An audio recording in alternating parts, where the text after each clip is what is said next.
إن الحمد لله صلى وسلم على نبينا مصطفى محمد صلى الله عليه وسلم وعلى آله وصحبه أجمعين أما بعد أعوذ بالله من الشيطان الرجيم بسم الله الرحمن الرحيم സൂറ അൽ ഫുർഖാൻ 19-ാമത്തെ വചനത്തിന്റെ ആയത്ത് നോക്കൂ നിങ്ങൾ. അതിന്റെ വ്യാഖ്യാനം ആ മുൻ ആയത്തുകളുടെ തന്നെ തുടർച്ചയാണ്. അല്ലാഹു സുബ്ഹാനഹു വ തആല മഹ്ശറിൽ കുറ്റവാളികളെ വിചാരണ ചെയ്യുന്ന സന്ദർഭമാണിത്. നോക്കൂ നിങ്ങൾ. ഈ അവിശ്വാസികളായ ആൾക്കാർ അള്ളാഹുവിന്റെ പല സൃഷ്ടികളെയും ആരാധിച്ചിരുന്നു. ഇവർ ആരാധിച്ച ആ സൃഷ്ടികളൊക്കെയും അള്ളാഹുവിന്റെ ശബ്ദത്തിൽ വന്നുകൊണ്ട് നേർക്കുനേരെ ഇവരുടെ ആരാധനയെ നിഷേധിക്കുകയാണ്. അതാണ് അല്ലാഹു സുബ്ഹാനഹു വ തആല ആയത്തിൽ വ്യക്തമാക്കുന്നത്. ഫഖദ് കദ്ദബൂകും, അവർ നിങ്ങളെ കളവാക്കിയിട്ടുണ്ട്. ബിമാ തഖൂലൂന, നിങ്ങൾ പറഞ്ഞുകൊണ്ടിരിക്കുന്ന ആ കാര്യത്തെയൊക്കെയും അവർ കളവാക്കിയിരിക്കുകയാണ്. ഒരിക്കലും അവർ ആരാധനക്കർഹരായിരുന്നില്ല. പക്ഷേ നിങ്ങൾ എന്തൊക്കെയോ തരത്തിലുള്ള ചില ജൽപ്പനങ്ങളും ആചാരങ്ങളും അനാചാരങ്ങളും കൊണ്ട് അവരെ ആരാധിക്കുകയാണ് ഉണ്ടായത് എന്നാണ് പറഞ്ഞതിന്റെ പൊരുൾ.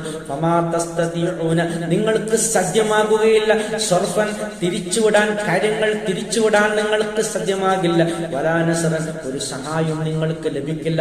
ഇവിടെ വെച്ചുകൊണ്ട് എന്തെങ്കിലും കാര്യങ്ങൾ മാറ്റിത്തിരുത്താനോ അല്ലെങ്കിൽ ആരുടെയെങ്കിലും സഹായം പ്രാപിക്കാനോ നിങ്ങൾക്ക് കഴിയില്ല എന്നുള്ള കൃത്യമായ രൂപത്തിലുള്ള ആ വ്യക്തത അല്ലാഹു സുബ്ഹാനഹു വ തആല ഈ അവിശ്വാസികളായ കഫറുകൾക്ക് വ്യക്തമാക്കി കൊടുക്കുന്ന ഒരു സന്ദർഭമാണ് അത്. നോക്കൂ. അതിനുശേഷം അല്ലാഹു സുബ്ഹാനഹു വ തആല പറയുകയാണ്,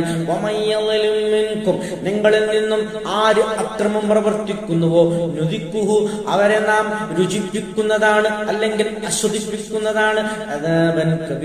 വമ്പിച്ചതായ ശിക്ഷ അവർക്കുണ്ടെന്ന് പറഞ്ഞാൽ ജഹന്നം എന്ന നരകത്തിന്റെ ശിക്ഷ അവരെ കാത്തിരിക്കുകയാണ്. അതവർക്ക് അനുഭവിക്കേണ്ടി വരുമെന്നാണ്. നോക്കൂ നിങ്ങൾ. ഇതൊക്കെയും മുൻകൂട്ടി എന്തിനാണ് അല്ലാഹു സുബ്ഹാനഹു വ തആല ഈഹികമായ ദുനിയാവിൽ നമ്മൾ നോക്കൂ സൗഹൃദത്തോടുകൂടി സമാധാനത്തോടുകൂടി ജീവിക്കുന്ന നമ്മോട് ഇത്തരം കാര്യങ്ങൾ പറഞ്ഞുകൊണ്ട് അല്ലാഹു ഭയപ്പെടുത്തുന്നതിന്റെ കാരണം എന്താണ്? കാരണം നിങ്ങൾ സത്യവിശ്വാസം ഉൾക്കൊള്ളണം, നേരായ മാർഗത്തിൽ നിലകൊള്ളണം. അല്ലെങ്കിൽ നിങ്ങൾക്ക് വലിയ അപകടം വരാനുണ്ട്. മരണശേഷം നിങ്ങളെ പിടികൂടപ്പെടും, വിചാരണ ചെയ്യപ്പെടും. അതുകൊണ്ട് ശിർക്കും കുഫറും ഒരിക്കലും യാഥാർത്ഥ്യമല്ല. അതിലൊന്നും നിലകൊള്ളാൻ പാടില്ല, അതിന്റെ ആൾക്കാരാകാൻ പാടില്ല എന്നൊക്കെയുള്ള അള്ളാഹുവിന്റെ അപാരമായ അവന്റെ സൃഷ്ടികളോടുള്ള കാരുണ്യത്തിന്റെ വചനങ്ങളായി വേണം ഇതിനേക്കും ഗണിക്കാൻ. അല്ലാതെ അല്ലാഹു സുബ്ഹാനഹു വ തആല ആരെങ്കിലും മാറ്റി നിർത്തുകയല്ല, അകറ്റി നിർത്തുകയല്ല. അല്ലാഹു ചേർത്തു പിടിക്കുകയാണ്. അവന്റെ അനുഗ്രഹം അവന്റെ സൃഷ്ടികളുടെ മേൽ അവൻ ചൊരിഞ്ഞുകൊണ്ടിരിക്കുകയാണ് എന്ന് വേണം മനസ്സിലാക്കാൻ.